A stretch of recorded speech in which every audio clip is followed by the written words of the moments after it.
tardes, hermanos queridos. Dios les bendiga.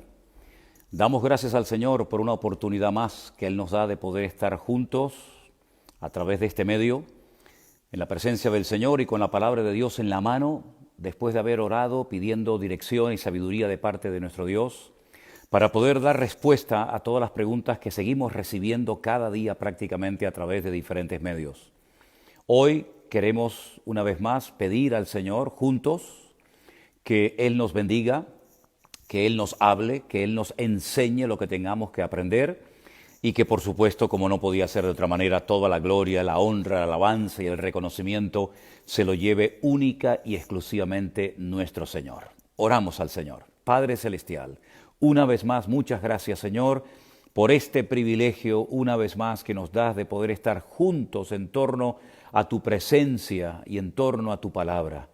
Señor, danos sabiduría, que tu Espíritu Santo, Señor, nos ilumine y nos muestre la respuesta que tenemos que dar a esas preguntas que hemos recibido por parte de tus hijos. Gracias, Señor, por el privilegio que nos das de poder aprender. Nos encomendamos a ti y te damos toda la gloria y la honra a ti en esta tarde, en el nombre de Jesús. Amén y amén. Gloria a Dios. 6 en punto de la tarde. Miren ahora mismo su reloj y podrán comprobar cuál es la diferencia horaria entre este punto en el que me encuentro, las Islas Canarias, concretamente la isla de Tenerife, y su país, su pueblo, su ciudad, el lugar desde el cual usted está conectado en este momento. Hay una frase que leí hace unos días que realmente me impactó. Es de un gran hombre de Dios que dijo hace siglos lo siguiente: el pecado es la osadía a la justicia de Dios, la violación a su misericordia, la burla a su paciencia, la afrenta a su poder y el desprecio a su amor. Espero que hoy muchas personas indecisas que todavía no le han entregado su vida al Señor Jesucristo, hoy lo hagas. Que hoy puedas experimentar el gozo de la salvación, que hoy puedas conocer a Cristo como tu Señor y tu Salvador personal, que no vivas más tiempo alejado de su presencia ni de sus caminos, que no presumas de haberte criado en el Evangelio pero no has nacido de nuevo, que no digas que tus padres, tus abuelos, tus tíos, incluso algunos de ellos se dedican a servir al Señor en la obra, pero tú no has experimentado tu conversión, que hoy sea el día en el que tú puedas nacer de nuevo y aceptar a Cristo y seguirlo todos los días de tu vida hasta que Él venga a buscarnos y estemos por la eternidad en su presencia.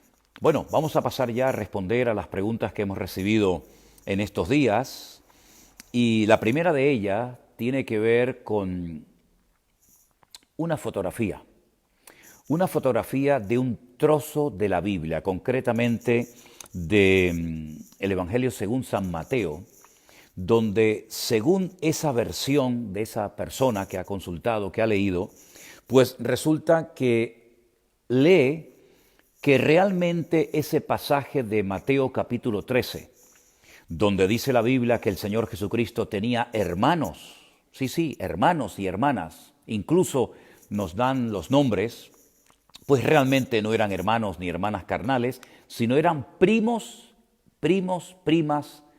carnales del Señor Jesucristo. Créame que es la primera vez en mi vida, en todos los años, y ya son unos cuantos que llevo leyendo la Biblia, que es la primera vez que alguien me dice eso. He oído diferentes versiones y opiniones en cuanto a si Jesús tenía o no tenía hermanos carnales, pero que me hayan mandado una fotografía del trozo de Mateo capítulo 23, donde dice que Jesús lo que tenía era primos hermanos, realmente me ha llamado mucho la atención, porque con todo mi respeto, eso es una manipulación descarada del texto bíblico. El texto bíblico en ningún momento menciona que esas personas eran primos hermanos, primas hermanas del Señor Jesucristo. En ningún momento. Por lo tanto, esa es una pésima traducción, lamentablemente, a la cual se agarran algunas personas que se niegan a aceptar el hecho de que el Señor Jesucristo tuvo hermanos y hermanas. No entiendo el motivo por el cual algunas personas ven mal, no quieren aceptar el hecho de que María tuvo más hijos. ¿Es que acaso María va a perder nuestro respeto o nuestra admiración por el hecho de que fuera madre? De que aparte de tener al Señor Jesucristo tuviera otros hijos y otras hijas. ¿Qué le quita a María el hecho de que haya sido madre y haya tenido otros hijos? No vamos a dejar de admirarla ni de reconocer la gran mujer de Dios que fue y el instrumento maravilloso que el Señor utilizó en un momento puntual para que naciera su hijo por el hecho de que fuera madre. Ahora, alguien dice, o la persona que ha mandado esta fotografía dice, no, es que yo lo he leído de una Biblia católica. Bueno, yo también tengo Biblias católicas, aunque quiero primeramente matizar que la Biblia no es católica ni evangélica. La Biblia es la palabra de Dios y Dios no es católico. Dios no es evangélico. Dios es Dios. Esos adjetivos, esas etiquetas, católicos, evangélicos, metodistas, bautistas, pentecostales, esos son cosas inventadas por los hombres, pero la Biblia, repito, no es ni católica ni evangélica. La Biblia es la Biblia y punto. Ahora, es cierto que hay Biblias, digamos, que han sido publicadas, han sido, digamos, elaboradas en empresas, por decirlo de alguna manera, digamos, católicas. Y por eso la mayoría, las inmensas cantidades de Biblias católicas, pues incluyen los libros apócrifos que le añadieron en el Concilio de Trento, que no formaban nunca parte del canon de la Biblia, pero que se los metieron. Bueno, pues consultando Biblias católicas, y si le parece, les muestro una de las que tengo, estas Biblias que pesan un quintal, estas Biblias enormes. Esta es una de las típicas Biblias católicas, llena de fotografías, de imágenes. Bueno, pues yo también tengo aquí un ejemplar de una Biblia, digamos, católica, y voy a leerles el pasaje que usted me cita de Mateo capítulo 13. Y el pasaje dice que cuando Jesús acabó estas parábolas, partió de allí y viniendo a su patria, así dice esta versión, les enseñaba en su sinagoga de tal manera que decían maravillados, ¿de dónde le viene a esta sabiduría y esos milagros? ¿No es este el hijo del carpintero? Creemos, ¿verdad? No dudamos de que José, el padre de Jesús, era carpintero. Bueno, pues si aceptamos que Jesús, su padre, era carpintero, ¿por qué dudamos de la segunda parte del texto que dice, ¿no se llama su madre María? Lo creemos, ¿verdad? José y María. Y sus hermanos Santiago, José, Simón y Judas, y sus hermanas no están todas entre nosotros. Entonces, ¿de dónde le viene todo esto? Y se escandalizaban de él. Esta es una Biblia, versión, digamos, católica. Y aquí en ningún momento dice que estos que se han mencionado en este pasaje bíblico eran primos hermanos de Jesús o primas hermanas de Cristo. Eso es una manipulación descarada del texto bíblico. Por lo tanto, si alguien quiere seguir empeñado en creer que el Señor Jesucristo no tuvo hermanos carnales ni hermanas, está bien. ¿Qué problema hay? Usted no quiere, hay alguien que está viendo en este momento el pastor online y usted dice, yo no creo que estos personajes eran realmente hermanos carnales de Cristo. Ok, no lo crea. ¿Usted no cree que Jesús tuvo hermanas? Está bien, no lo crea. Pero la realidad sigue siendo la misma. El Señor Jesucristo es el camino, la verdad y la vida. El único mediador entre Dios y los hombres.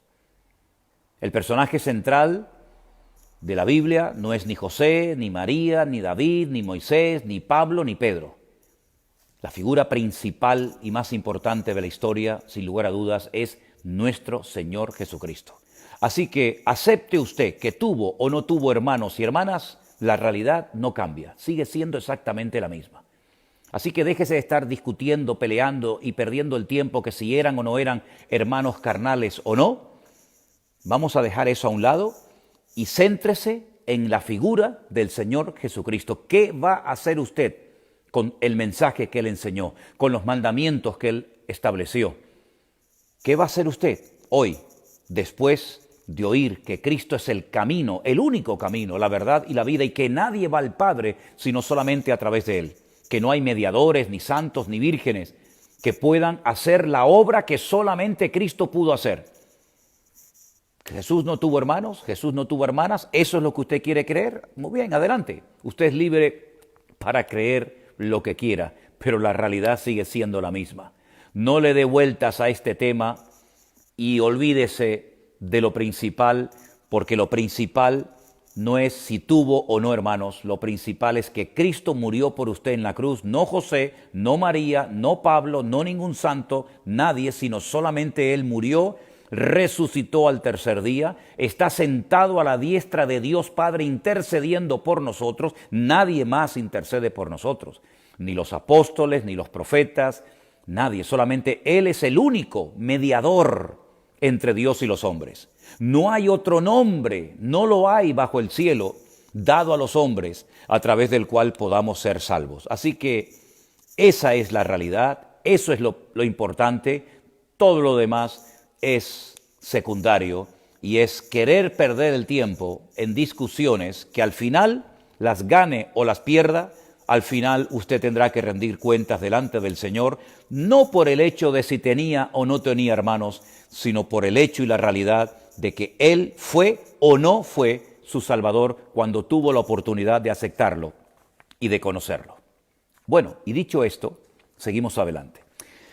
Una persona me escribe y me dice que le han enseñado, que le han dicho, que el Espíritu Santo se manifiesta de muchas formas, de muchas maneras diferentes.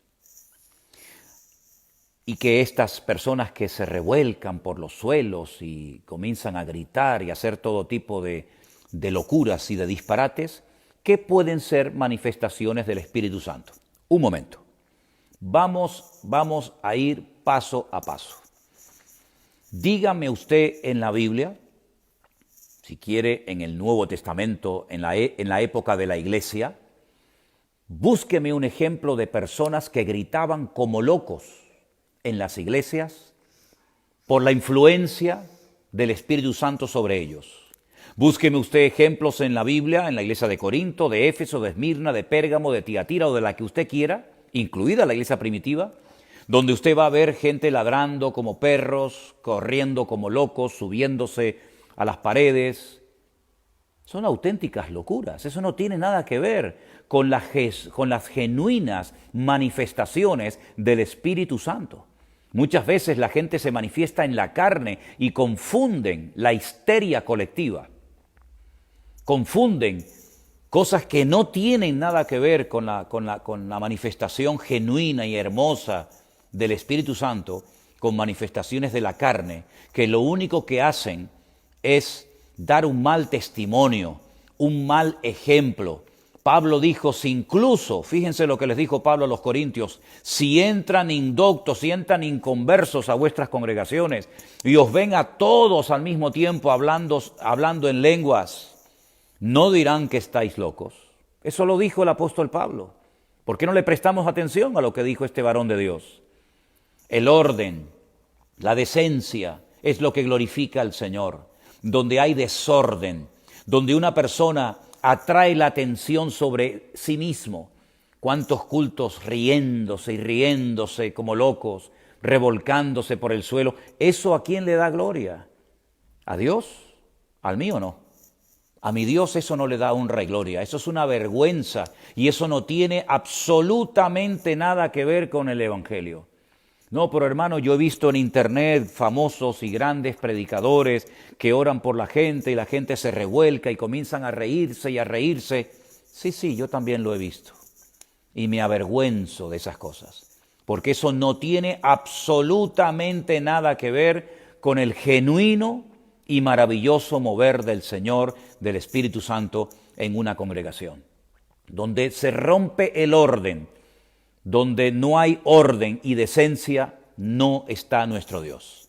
Así que si a usted le enseñaron que una persona puede ponerse a gritar como un loco o hacer sonidos de perro, de leones, de lo que sea, eso no tiene nada que ver con el mover del Espíritu Santo.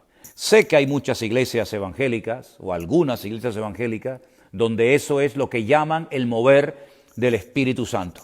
Pero eso son auténticas locuras que no las pueden apoyar con la Biblia, no las pueden demostrar con la Biblia, porque no hay ni un solo ejemplo de una iglesia o de un grupo de personas en una congregación que se vuelven como locos y empiezan a gritar y empiezan a revolcarse y empiezan a hacer cosas pero auténticamente disparatadas. No hay ni un solo ejemplo en la Biblia. Por lo tanto, no pueden respaldar con la palabra de Dios que eso es el mover del Espíritu Santo. Claro, algunos dirán, pero hermano, es que, bueno, yo estoy en una iglesia así, bueno, pues que Dios le bendiga, hermano. Pero yo le digo sinceramente que muchas de las iglesias que creen que es el Espíritu Santo quien se está moviendo, no es el Espíritu Santo. Y también le digo algo, y es muy fuerte lo que voy a decir ahora, Hay personas que se están manifestando por demonios y por falta de madurez y por falta de discernimiento de espíritus, piensan que es el Espíritu Santo el que se está moviendo y hablando, y son demonios que muchas veces se manifiestan en personas para interrumpir la predicación del Evangelio, para distraer a la gente, para llamar la atención sobre sí mismos y no darle honra y gloria a Dios. Víctimas de una pésima enseñanza, víctimas de una mala educación espiritual y víctimas, en definitiva, de enseñanza que no es 100% bíblica, sino que muchas veces pues es más carne que espíritu. Que Dios nos guarde y nos ayude, porque no estamos juzgando ni criticando, estamos hablando de Biblia, estamos hablando de palabra de Dios. Y Dios, en el que deja de ser el centro de atención en un culto, y el centro de atención es el evangelista, que parece que están todos atontados mirando al evangelista, que parece que es el que ordena, el que organiza todo. En el momento en el que el pastor, el evangelista, una hermana, un hermano, un músico o quien sea, distraiga la atención, la atraiga sobre sí mismo, eso no es de Dios. Y el que está en el púlpito tiene que tener la autoridad suficiente para decir, basta, esto no es de Dios. Pero lamentablemente a veces hay como miedo a llamar la atención, a hablar las cosas claras, por miedo a que se vayan, por miedo a que se vaya esa familia tan grande que da tanta ofrenda y tanto diezmo a la iglesia. Miedo al hombre, ninguno. Temor y respeto a Dios y a su palabra, totalmente. Esa es mi postura, eso es lo que yo opino, eso es lo que yo creo y eso es lo que le puedo responder a usted, hermano o hermana, que me pregunta si esas manifestaciones muchas veces tienen que ver con el Espíritu Santo o sabe Dios con qué. Por otra parte, alguien pregunta acerca de ese texto de 1 Corintios capítulo 15, donde se hace referencia, donde Pablo menciona el tema de bautismo. ¿Qué hacen entonces si no hay resurrección? Entonces los que se bautizan por los muertos, un momento. Hay que leer el capítulo 15 desde el principio hasta el final y no sacar un texto del contexto para formar un pretexto. Sí, ya sé que los mormones, usted bien lo menciona, se bautizan por los muertos, porque como ellos creen que el que no ha sido mormón o el que no es mormón se condena, entonces mis antepasados que no fueron mormones, si no se bautizaron, pues se condenaron, pero los vivos se pueden bautizar por los muertos. Eso es una herejía, eso es totalmente antibíblico, por no decir diabólico. No hay ni un solo ejemplo en la Biblia de una persona viva que se bautizara por un muerto. El etíope eunuco se bautizó por él, no por toda su familia. Todos los que se bautizaban en el Nuevo Testamento, en la Biblia, se bautizaban cuando ellos querían dar testimonio público de su conversión. Nadie se bautizaba por los muertos, nadie, absolutamente nadie. Ahora bien, ¿por qué entonces Pablo menciona el hecho de bautizarse por los muertos? Porque en aquella época existía la costumbre, en algunos ambientes paganos, de bajar a las aguas y bautizarse por los muertos. Y Pablo, sabiendo que en Corinto habían grupos religiosos que hacían eso, y que al mismo tiempo negaban la resurrección, les dice, bueno, si no hay resurrección, como ustedes enseñan en sus templos, entonces ¿por qué ustedes se bautizan por los muertos? Si los muertos no van a resucitar. ¿Me explico? No es que Pablo esté avalando y apoyando la práctica de bautizarse por los muertos. No, en absoluto. Lo que él emplea, el argumento de bautizarse por los muertos, para decirle a aquellos que le decían no hay resurrección de muertos, es falso, no va a haber ninguna resurrección, entonces es una contradicción. Si ustedes enseñan en sus templos que no va a haber resurrección de los muertos, ¿por qué entonces le enseñan ustedes a sus seguidores que se bauticen por los muertos? ¿Para qué? ¿Qué más da si los muertos no van a resucitar según lo que ellos creían en aquella época? Por lo tanto, el argumento de Pablo es para ir en contra y demostrarles que sí hay resurrección de los muertos, pero no es bíblico bautizarse por los muertos. Sé que los mormones lo hacen, pero bueno, vamos a ver, los mormones no son cristianos. Los mormones son una secta que sí, son muy amables, son muy atractivos y todo lo que ustedes quieran, esos muchachos que van por ahí, pero no deja de ser una secta fundada por una persona que interpretó la Biblia a su manera y que se inventó un montón de locuras y de disparates que las plasmó en el famoso libro del Mormón, pero que no tiene ningún fundamento bíblico. Por lo tanto, nosotros no seguimos el ejemplo de sectas, sino seguimos el ejemplo de nuestro Señor Jesucristo y seguimos el ejemplo de lo que nos manda y ordena el Señor en su bendita palabra. Bueno, seguimos un poquito adelante porque un hermano, creo que se llama Nelson, pregunta acerca de la confesión positiva. Bueno, eso no está en la Biblia, eso de confesión positiva. Una cosa es hablar bien, una cosa es hablar correctamente, una cosa es movernos en fe y otra cosa es estar haciendo confesiones positivas. Eso es algo que vino a raíz de una serie de famosos predicadores de los Estados Unidos que aplicando más bien psicología que principios bíblicos comenzaron a enseñarle a sus seguidores que hay que confesar las cosas positivamente y todo lo que confiesas con tu boca lo vas a recibir. Eso no tiene fundamento bíblico. Esos son personas que utilizando o mal utilizando su influencia como ministros o como predicadores o como pastores, enseñaron cosas que no tienen ningún fundamento bíblico. Yo lo que tengo que hablar es la Biblia, hablando entre vosotros con salmos, himnos y cánticos espirituales. Eso dice la Biblia en Efesios capítulo 6. Repito, hablando entre vosotros, ¿qué? Salmos, himnos, en otras palabras, declarando la palabra del Señor, hablando de la palabra que mora en nuestros corazones y fluye de nuestros labios, fluye de nuestra vida, porque de la abundancia del corazón habla la boca. Pero eso de confesión positiva, Dios me va a dar una casa, Dios me va a dar un coche, y reclamando un coche de lujo, eso son locuras, eso son disparates, son doctrinas humanas que han seducido y han engañado y han hecho un daño tremendo en la gente. Y curiosamente son la mayoría predicadores de la mal llamada teología de la prosperidad, que dicho sea de paso, siempre los que prosperan son ellos. Los que prosperan son ellos, que viven como reyes y luego el pueblo vive, pues en fin, nada que ver con el nivel de vida que ellos llevan. Por lo tanto, vamos a dejarnos de la teología de la prosperidad y de confesión positiva y vamos a ir a la fuente, vamos a ir a la palabra de Dios, vamos a ir a la Escritura y vamos a dejar de imitar a estos predicadores y a estas personas que lo que hacen es pegarse la gran vida y vivir como reyes a costa de las ovejas. Bien,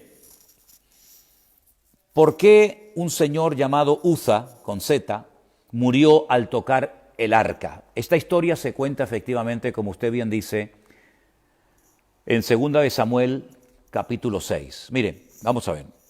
David, al cual amamos, apreciamos, y para mí David es una fuente de inspiración constante y permanente, porque fue el hombre más cerca del corazón de Dios, el dulce cantor de Israel, dentro de otras muchas cosas. Quiso traer el arca de la alianza, a la ciudad de Jerusalén, donde él vivía, porque él sabía que sin la presencia de Dios estaba perdido, porque él sabía perfectamente que lo que le iba a dar, no me gusta utilizar la palabra éxito, pero lo que le iba a dar éxito, lo que le iba a dar digamos, el apoyo total y absoluto era tener a Dios de su parte. Y como aquel mueble, en aquel momento, hoy en día no representa, no simboliza nada, no sirve para nada el Arca de la Alianza, no sirve para nada. Pero en aquel tiempo era, digamos, la representación misma de la presencia de Dios entre su pueblo. Él quiso traerla a Jerusalén, tenerla cerca de él, cosa que Saúl, dicho sea de paso, nunca quiso hacer, nunca se preocupó por ella, ni siquiera por buscarla. La montó encima de un carro tirado por bueyes, ya empezamos mal.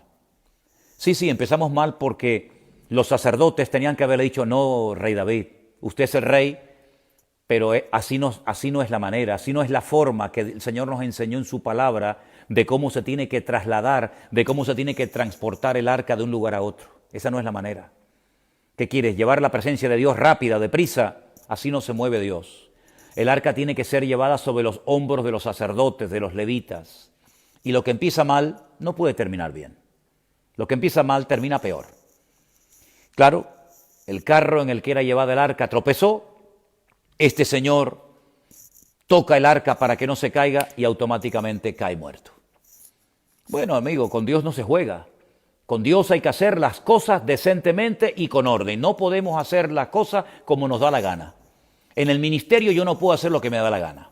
Por muy pastor que yo sea, por muy predicador, por muy apóstol, por muy evangelista que usted sea, usted no puede hacer lo que le dé la gana en el ministerio.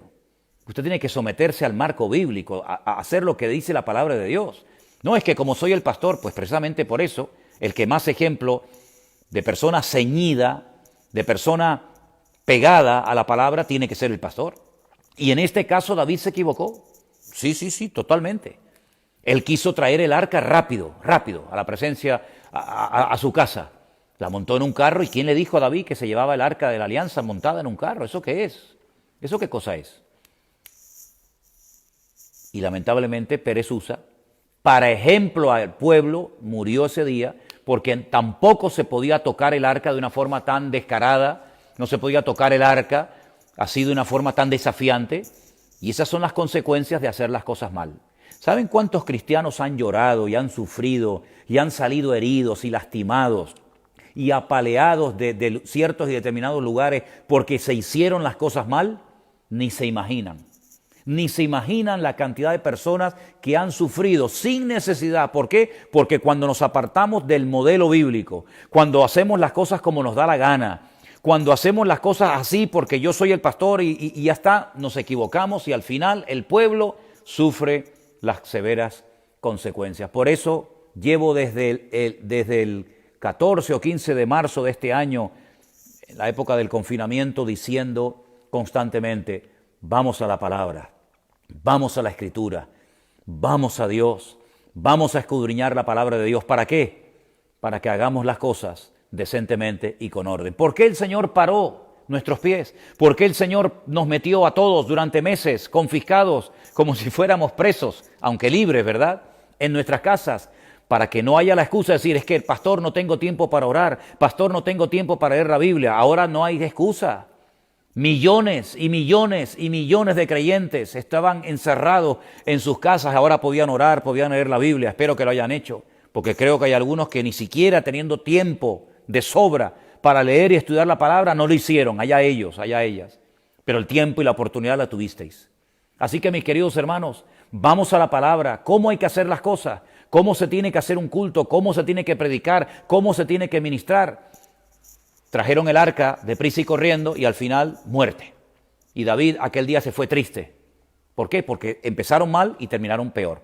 La segunda vez, usted sabe, la segunda vez que David intentó llevar el arca, todo salió bien. ¿Por qué? Porque se hizo conforme a lo que Dios enseñó en su palabra. ¿Usted quiere que su matrimonio funcione?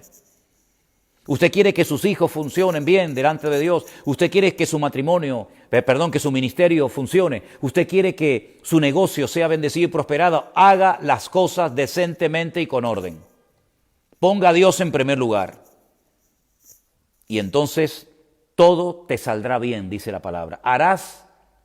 Tú harás prosperar tu camino. El bien y la misericordia te seguirán todos los días de tu vida.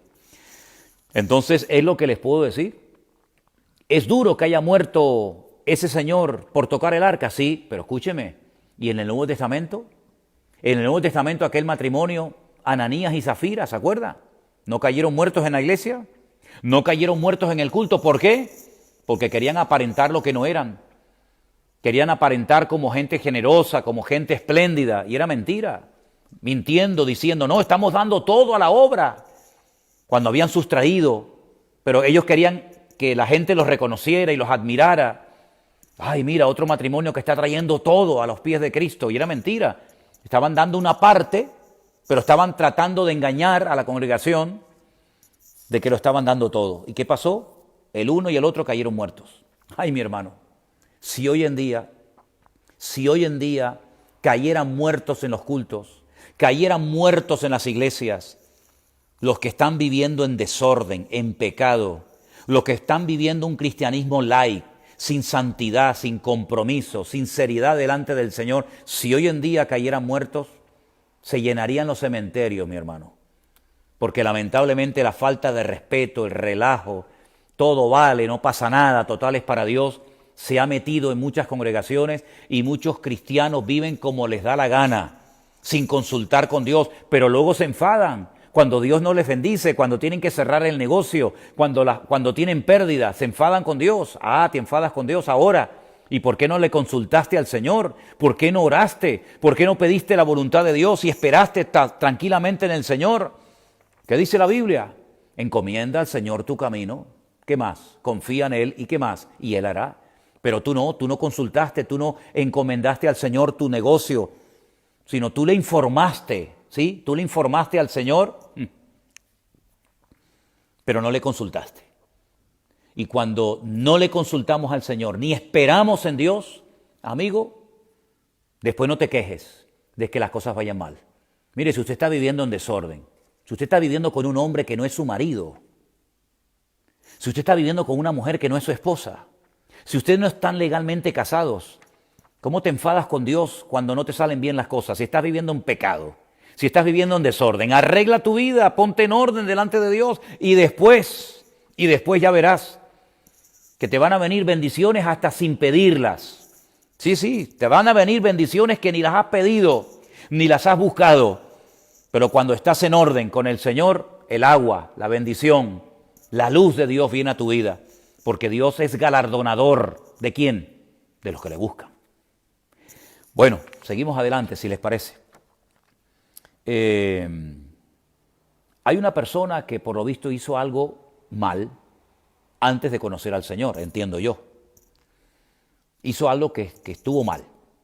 Y después, al conocer al Señor, pues reconoció que aquello había sido algo terrible, un pecado, y ahora se siente mal. La pregunta que me hace es, ¿Dios me perdonará? Gracias a Dios le puedo decir que sí. ¿Saben por qué?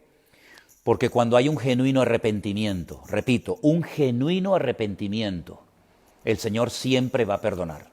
Gloria a Dios por ello. ¿Se imaginan que Dios no nos perdonara ciertos y determinados pecados, aunque nos arrepintiéramos y le pidiéramos perdón? ¿No podríamos vivir? Sería una tortura. ¿Quién podría vivir con ese peso, con esa angustia, con esa condenación? Dios no me va a perdonar, Dios no me va a perdonar. Sería terrible la vida. Pero gloria a Dios que si hubiéramos pecado, abogado tenemos para con el Padre, a Jesucristo el justo. Y la sangre de Jesucristo nos limpia de todo pecado. Gloria a Dios. Y de modo que si alguno está en Cristo, nueva criatura es. Las cosas viejas pasaron. He aquí todo es hecho nuevo. Y ahora pues ninguna condenación hay para los que están en Cristo Jesús, los que no andan conforme a la carne, sino conforme al Espíritu. Claro que hay perdón, mi hermana, pero no lo haga más. Vete y no peques más, pero viva tranquila. Dios le perdona si usted se ha arrepentido, si usted ha reconocido que eso que hizo estuvo mal. Tranquila, le perdona y olvida. Dios le perdona y le olvida. Así que no viva más bajo condenación, viva y duerma tranquila, disfrute de su vida cristiana, de su relación con el Señor y no esté preocupada por lo que hizo en el pasado, que Dios le perdonó, sino ocúpese ahora de su presente y de la nueva vida en Cristo que el Señor que el Señor le ha dado. Bien, alguien pregunta sobre un pasaje bíblico de Mateo 16, 17. Permítame que lo busque un segundito, porque alguien pregunta si verdaderamente Pedro fue o es la piedra, la roca sobre la que Cristo edificaría su amada iglesia. Me dice usted que lean en Mateo 16, 17. Yo lo voy a leer. Pero si me permite, vamos a hacer algo.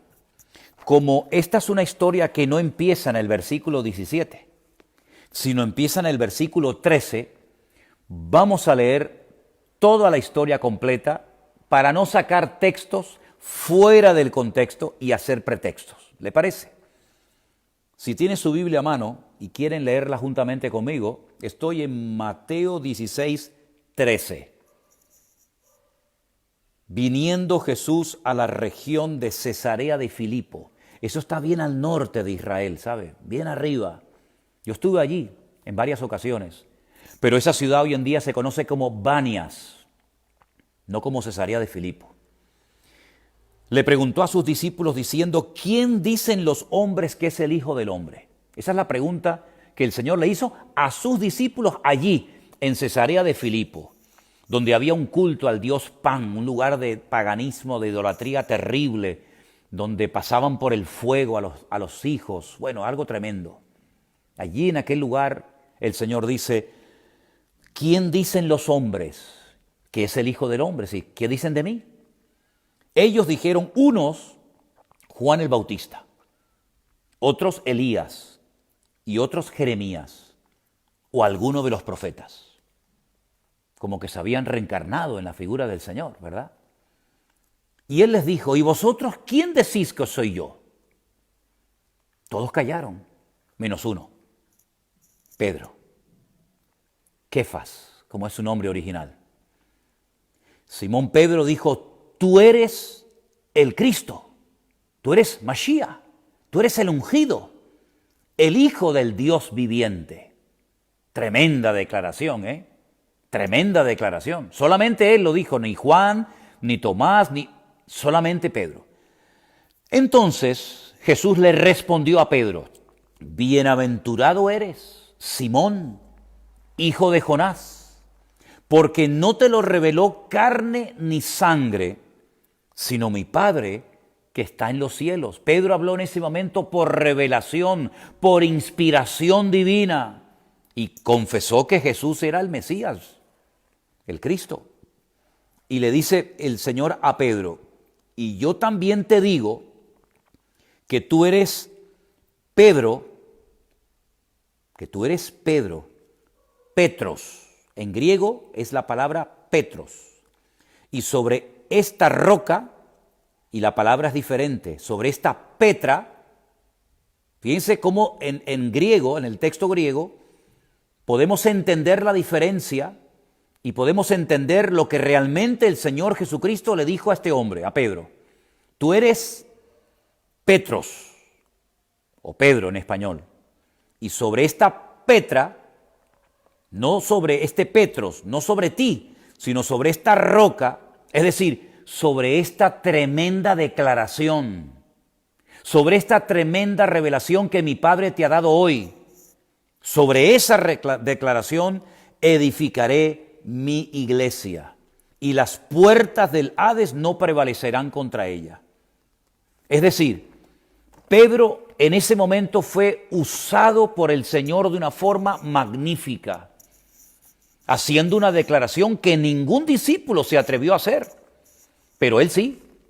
Y el Señor le dice, bienaventurado, asherei, rico, dichoso, enhorabuena, porque esto que acabas de decir, esto que acabas de confesar, no te lo enseñó papá y mamá, no te lo enseñaron en la sinagoga de niño cuando ibas, sino mi Padre que está en los cielos te lo ha mostrado ahora mismo.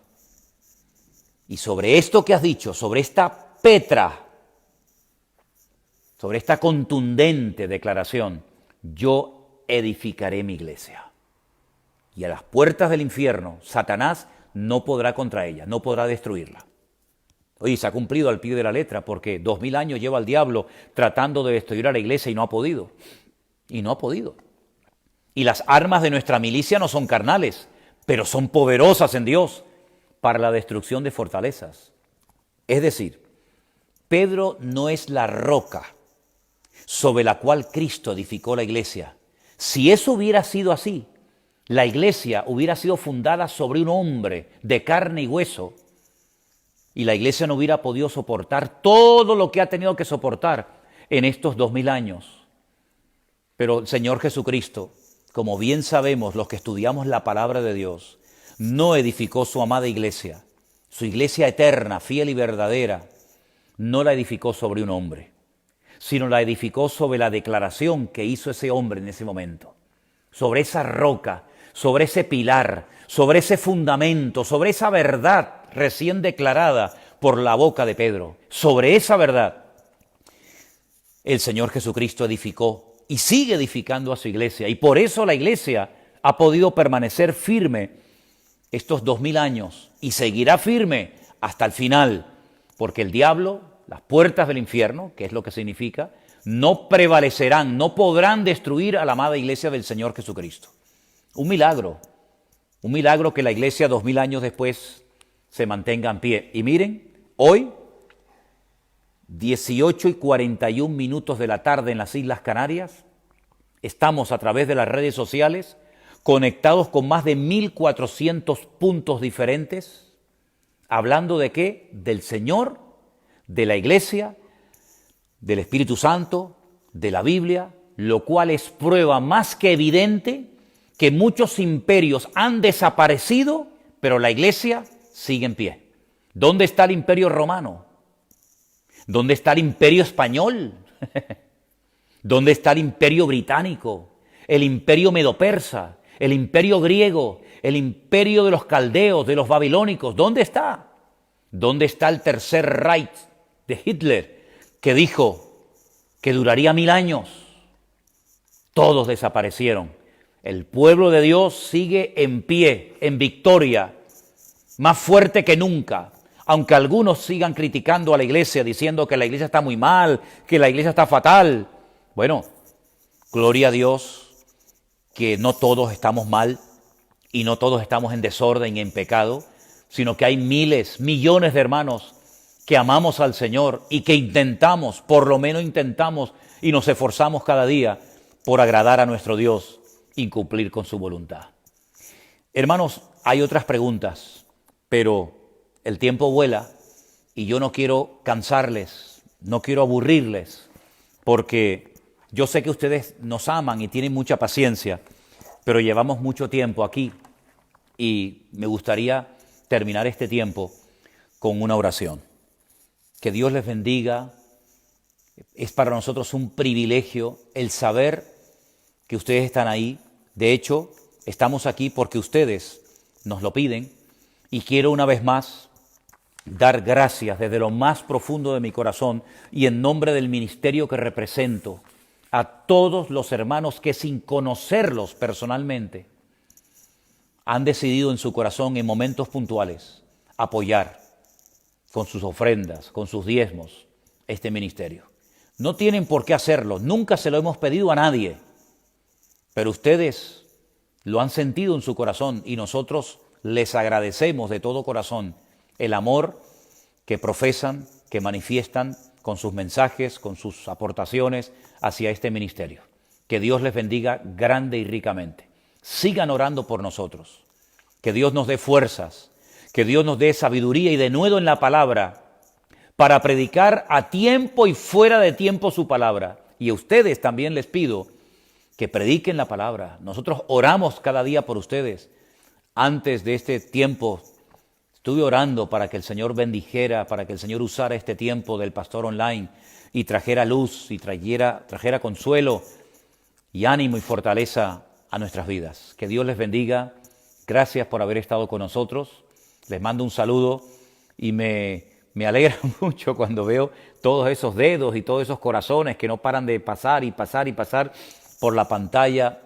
Es increíble, ¿no? Es increíble. La verdad es que Es un privilegio, un regalo maravilloso que Dios nos ha dado y nos sigue dando este año.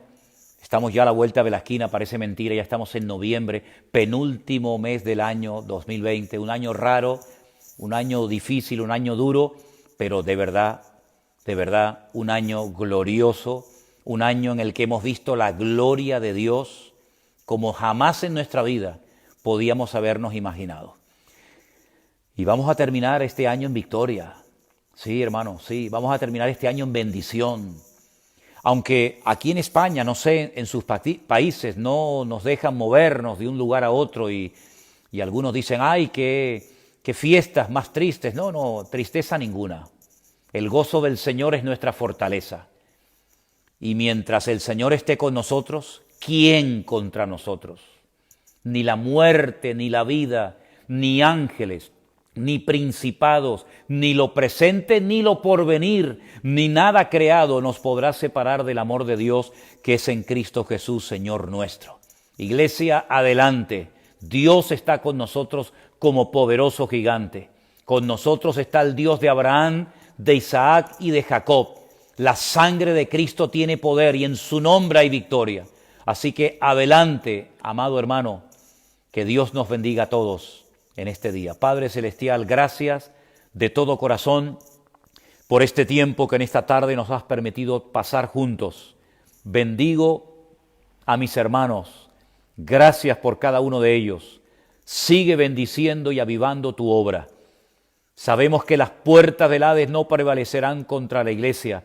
Por lo tanto, Señor, con fe, con ánimo y con confianza absoluta, con fe completa, invocamos tu nombre y te damos gracias por tus promesas que se cumplen y por la palabra que estamos viendo cómo se está cumpliendo. Gracias, Señor, nos encomendamos a ti, en el nombre de tu amado Hijo Jesús. Amén y amén. Bueno, vamos a ver si después tengo tiempo para leer la cantidad de mensajes que he estado viendo que han entrado uno y otro y otro y otro y otro. Lógicamente no me puedo detener a leerlos mientras estoy compartiendo, pero intentaré leerlos todos. Que el Señor les bendiga, hermanos. Muchas gracias por estar con nosotros. Un abrazo para todos. Mañana nos vemos en el Pastor Online. Bendiciones.